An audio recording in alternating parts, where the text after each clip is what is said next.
I bought my first pair of these shoes when I was 13 years old and kind of fell in love with the style and wore it. Always had a pair ever since. After high school, I went to college at Clarkson. I got a degree in mechanical engineering. A few years after I graduated, the business came up for sale. It's a small business that's in this beautiful area that I called home, and it's literally a mile and a half down the road from where I grew up. But having a pair ever since I was 13, I just knew the quality and the comfort and the durability, and I just knew that if I could get the product out in front of a larger audience, that they'd be received very well. Our manufacturing environment is very relaxed and comfortable, and that being comfortable is a value of our company, right? So we're producing this comfortable product. Nobody does every single step to every pair of shoes that comes through the process, but everybody touches every pair of shoes that goes through the process. When I bought the company 15 years ago, all of our sales were in Japan.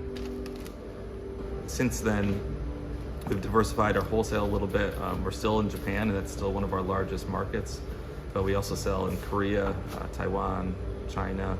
We have some wholesale accounts in the UK now. So we've started to globalize a little bit more.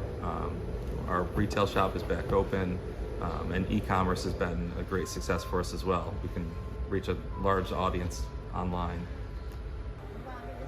I knew MJ and the rest of the staff here from just living in the community for a long time and having bought my shoes here. She's the genesis here of the Aurora Shoe Company. She's kind of the matriarch of the company.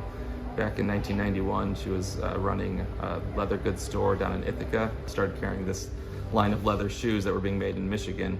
They couldn't get enough of these shoes. They were made by a single cobbler, one pair at a time. They struck up a deal with him for him to come out and teach them how to make the shoes. And so from there, they started the small manufacturing business. I started the business in a room above a schoolhouse, and people go, that'll never go anywhere.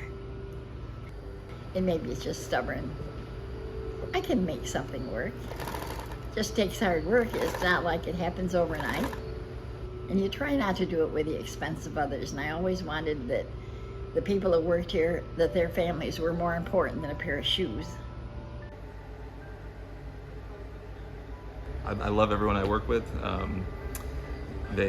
I've had employees, some of the employees who were here since before I bought the company and have all stayed on.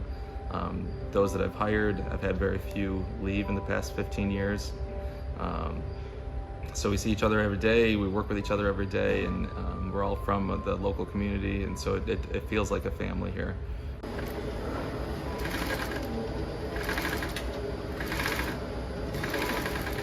I have said to David, if I am not pulling my weight, then just say, time for you to go. But he said no, he hasn't said that yet. I had to sign a contract that I would stay on a year after I sold it to him, and the year, I guess, isn't up yet. It's a long year.